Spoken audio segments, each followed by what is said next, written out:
નમસ્કાર મિત્રો, આપણે અગાઉ લુઈસ બંધારણો જોયા હતા, લુઈસ સિદ્ધાંતની વાત કરી હતી.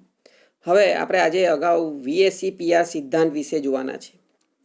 Valence shell electron pair repulsion. VSEPR એટલે શું થશે? Valence shell electron pair repulsion એટલે કે સંયોજકતા કક્ષાના ઇલેક્ટ્રોન યુગ્મના અપાકર્ષણનો સિદ્ધાંત. VSEPR સિદ્ધાંત એટલે સંયોજકતા કક્ષાના ઇલેક્ટ્રોન યુગ્મના અપાકર્ષણનો સિદ્ધાંત. બરાબર છે? એટલે ઇલેક્ટ્રોન યુગ્મ વચ્ચે અપાકર્ષણ થશે તે સિદ્ધાંત વિશે આપણે ચર્ચા કરવાના છે. તો હાઇલાઇટ કરતા જઈએ અને સમજતા જઈએ. લુઈસ સિદ્ધાંતની મર્યાદા તથા VSEPR સિદ્ધાંતની મુખ્ય અભિધારણા લખો. તો લુઈસ સિદ્ધાંત અણુનો આકાર સમજાવી શકતો નથી. આપણે ખાલી ઇલેક્ટ્રોનની ભાગીદારી બતાવી દઈએ એની અંદર, પણ એનો આકાર સમજાવી શકતા નથી. તો સંયોજકતા કોષ ઇલેક્ટ્રોન યુગ્મ અને અપાકર્ષણના સિદ્ધાંતની અંદર સહસંયોજક અણુના આકારનું પ્રાકથન એટલે કે આગાહી સિજ્વિક અને પોવેલ નામના વૈજ્ઞાનિકે પરમાણુની સંયોજકતા કોષમાંના ઇલેક્ટ્રોન યુગ્મની પારસ્પરિક ક્રિયા વિશે એક સરળ સિદ્ધાંત આપ્યો, જેને આપણે શેના તરીકે ઓળખીએ? VSEPR સિદ્ધાંત તરીકે ઓળખીએ. એટલે કે ટૂંકમાં આપણે શોર્ટમાં કેવું હોય તો સિજ્વિક અને પોવેલ બે વૈજ્ઞાનિકોએ સંયોજકતા કોષમાંના ઇલેક્ટ્રોન યુગ્મ વચ્ચેના અપાકર્ષણનો સિદ્ધાંત આપ્યો, જે સિદ્ધાંતને આપણે VSEPR સિદ્ધાંત તરીકે ઓળખીએ. હવે VSEPR સિદ્ધાંતની વાત કરીએ તો કે VSEPR સિદ્ધાંતની અભિધારણામાં એમ કહે છે કે અણુનો આકાર મધ્યસ્થ અણુની આસપાસ સંયોજકતા કોષના ઇલેક્ટ્રોન યુગ્મ એ પછી બંધકારક હોય કે અબંધકારક તેની સંખ્યા પર આધાર રાખે છે. મધ્યસ્થ અણુની આસપાસ રહેલા સંયોજકતા કોષના ઇલેક્ટ્રોન યુગ્મ બંધકારક કે અબંધકારકના ઇલેક્ટ્રોન યુગ્મની સંખ્યા પર આધાર રાખે. હવે સંયોજકતા કોષમાં ઇલેક્ટ્રોન યુગ્મ પરસ્પર એકબીજાને શું કરે છે? અપાકર્ષણ કરે છે. તે બંધના ઇલેક્ટ્રોન વાદળ સમાન ઋણભારિત હોય છે. નેગેટિવ ઇલેક્ટ્રોન અને ઇલેક્ટ્રોન હોય તો શું થવાનું? બે વચ્ચે અપાકર્ષણ થવાનું. આ એક ઉદાહરણ જોઈએ તો તમને વધારે ખ્યાલ આવે. ઉદાહરણ વગર બધું નકામું. માની લો કે તમે આ રીતે એમોનિયા લખેલું હોય, બરાબર? તો તમે નાઇટ્રોજનના બે અબંધકારક ઇલેક્ટ્રોન બતાવે. અહીંયા નાઇટ્રોજનના શું બતાવે?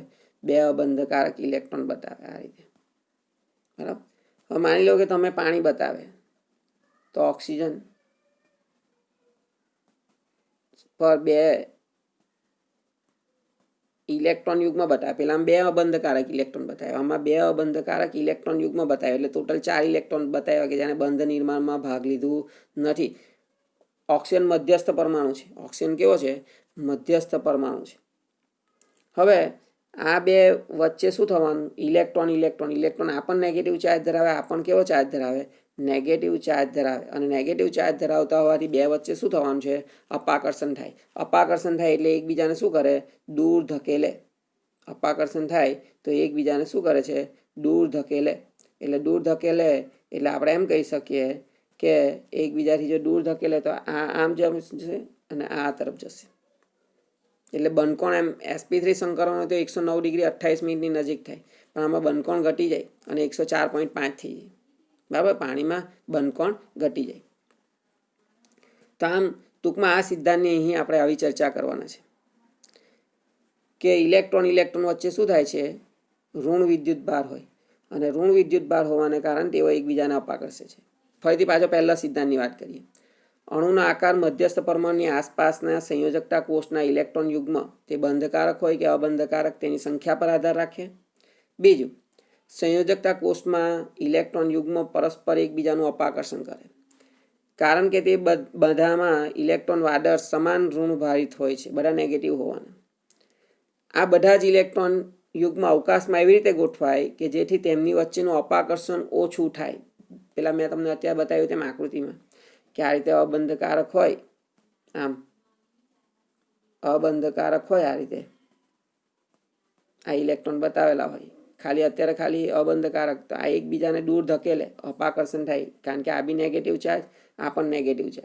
અહીં પાછળ માની લો કે આ ઓક્સિજન હોય અને એની સાથે હાઇડ્રોજન છે, તો આ બંધકારક અને અબંધકારક વચ્ચે પણ અપાકર્ષણ થાય. આ બંધકારક છે અને આ અબંધકારક છે, એ બે વચ્ચે પણ અપાકર્ષણ થાય અને અપાકર્ષણ થવાને કારણે તેઓ એકબીજાને ક્યાં ધકેલે છે? દૂર ધકેલે. એટલે કે તેમની વચ્ચેનું અંતર મહત્તમ અને અપાકર્ષણ કેવું થાય? લઘુત્તમ થાય. અંતર મહત્તમ અને અપાકર્ષણ લઘુત્તમ થાય તે રીતે ગોઠવણી થાય. બરાબર છે. એટલે અવકાશમાં ઇલેક્ટ્રોન યુગ્મ એવી રીતે ગોઠવાય કે જેથી તેમની વચ્ચેનું અપાકર્ષણ ઓછું અને અંતર વધુ થાય. સંયોજકતા કોષને વર્તુળાકાર, બરાબર છે, અથવા તો ગોળાકાર લેવામાં આવે છે, જેમાં ઇલેક્ટ્રોન યુગ્મ એકબીજાથી મહત્તમ અંતરે વર્તુળાકાર સપાટી પર સ્થાનીકૃત થાય. બરાબર. આમ તેમ નહીં થશે. એક વર્તુળાકાર સપાટી આપણે સ્વીકાર લીધી છે. પરમાણુને બી ગોળાકાર ગણ્યો છે, તેમ એની સંયોજકતા કોષને વર્તુળાકાર ગણી લીધી છે અને તેમાં ઇલેક્ટ્રોન એકબીજાથી દૂર ગોઠવા પ્રયત્ન કરે. બહુબંધને એકલ બંધ અથવા તો એકલ ઇલેક્ટ્રોન યુગ્મના જેમ ગણવામાં આવે છે અને બહુબંધના 2 કે 3 ઇલેક્ટ્રોન યુગ્મ એકલ અતિ યુગ્મ તરીકે અથવા તો એક સુપર યુગ્મ તરીકે ગણાય છે. જો અણુને 2 કે વધારે રચનાથી રજૂ કરી શકાતી હોય, સસ્પંદન બંધારણ હોય ત્યારે, બરાબર, 2 કે તેથી વધુ રચનાથી દર્શાવી શકાય સસ્પંદન બંધારણની જેમ, તો VSEPR નમૂનો આ દરેક બંધારણને લાગુ પાડી શકાય. 2 કે તેથી વધુ બંધારણ એટલે આપણે CO3-2ના જોયા બંધારણ, ઓઝોનના જોયા, બેન્ઝીનના જોયા, તો આ તમામ બંધારણને લાગુ પાડી શકાય. હવે ઇલેક્ટ્રોન વચ્ચેનો અપાકર્ષણનો ક્રમ આ મહત્વનો છે. તો અબંધકારક એટલે કે LP અને LP વચ્ચે અપાકર્ષણ સૌથી વધારે હશે. LP એટલે લોન પેર ઓફ ઇલેક્ટ્રોન. અબંધકારક અને બંધકારક વચ્ચે એના કરતાં ઓછું, એટલે કે લોન પેર ઓફ ઇલેક્ટ્રોન અને bonding pair of electron. B અને P લખેલું છે એટલે શું છે? Bonding pair of electron. છેલ્લું બોન્ડિંગ પેર અને બોન્ડિંગ પેર એટલે કે બંધકારક અને બંધકારક ઇલેક્ટ્રોન યુગ્મ વચ્ચે સૌથી ઓછું અપાકર્ષણ થાય. એટલે ફરીથી પાછા એક ઉદાહરણ દ્વારા તમને સમજાવું એટલે ખબર પડે. પાણીનું જ ઉદાહરણ લઈએ આપણે. બરાબર. આપણે કયું ઉદાહરણ લઈએ? પાણીનું ઉદાહરણ લઈએ. તો પાણીના ઉદાહરણની અંદર આપણે અત્યારે જ બતાવ્યું છે કે આમ જો ધારો કે હોય આ ઓક્સિજન, આ 2 હાઇડ્રોજન જોડાયેલા હોય, એના પર આ ઇલેક્ટ્રોન આ રીતે ગોઠવાયેલો હોય. બરાબર છે. હવે આ 2 વચ્ચે અપાકર્ષણ કેવું થાય? આ ઉપર જે કંઈ હું હાઇલાઇટ કરીને બતાવું એટલે તમને ખબર પડે. બરાબર. આ હાઇલાઇટ કરીને બતાવું. આ 2 વચ્ચે અપાકર્ષણ મહત્તમ થાય. બરાબર. એટલે એકબીજાથી એ કેવા થાય? આ પણ દૂર જવા પ્રયત્ન કરે અને આ તરફ જવા પ્રયત્ન કરે. બીજી રીતે કહીએ તો આ તરફ આવવા પ્રયત્ન કરે.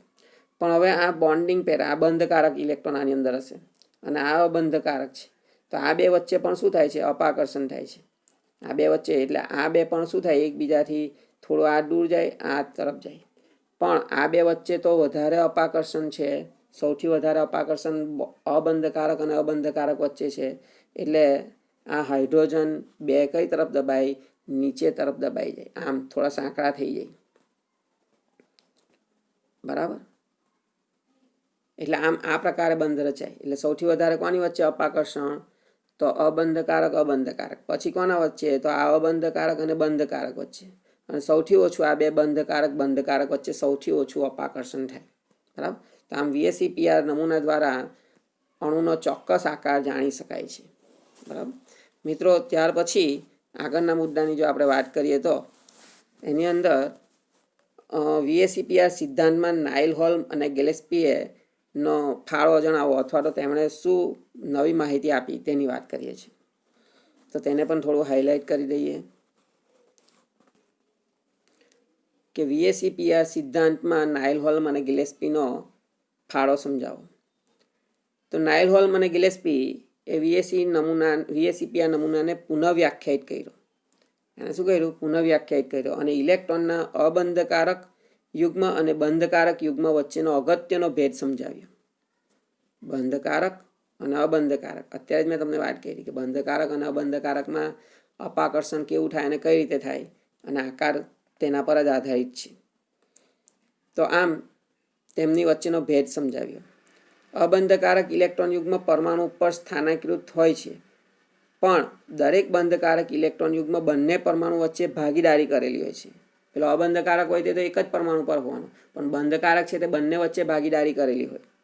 આના પરિણામે અણુમાં અબંધકારક ઇલેક્ટ્રોન યુગ્મ બંધકારક ઇલેક્ટ્રોન યુગ્મ કરતાં વધારે જગ્યા રોકે છે.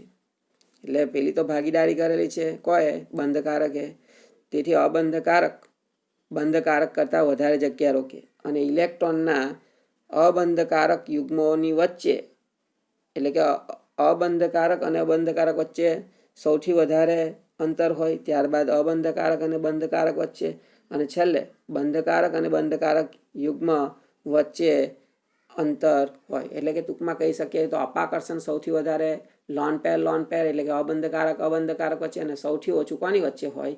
બંધકારક અને બંધકારક વચ્ચે. બરાબર છે. અને અબંધકારક ને બંધકારક વચ્ચેનું અપાકર્ષણ હોય.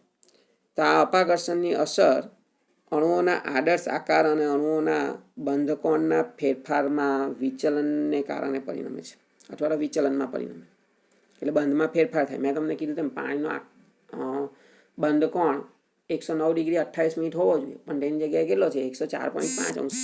તો આમ આટલું આની અંદર આપણે દર્શાવીએ છીએ. બાકીનું આપણે નેક્સ્ટ વિડીયોમાં જોઈશું. થેન્ક યુ મિત્રો. બરાબર છે.